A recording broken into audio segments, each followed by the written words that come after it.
Welcome to Kenton Teaches. Enjoy the video. You will begin by preparing the device so the update can install without interruption. First, plug the iPhone into power or confirm the battery is at least 50% charged. This prevents shutdown mid-update.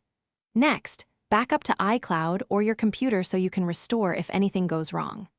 Once done, make sure you're on a stable Wi-Fi network and free up about 5-10 GB of space. The installer needs room to unpack and verify files before proceeding. You now fetch and kick off the installation.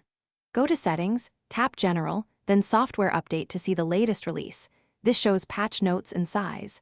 Tap Download and Install, and if asked, enter your passcode to confirm. The phone will download the package. Once the download completes, the device will prepare the update. Make sure you don't start a restart or heavy tasks.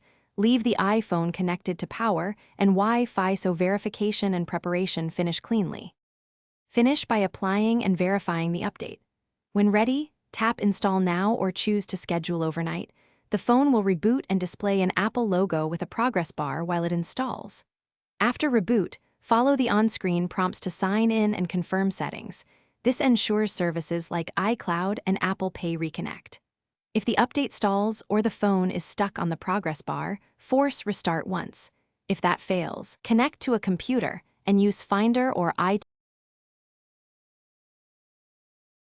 Thanks for watching. Please subscribe if this video was helpful.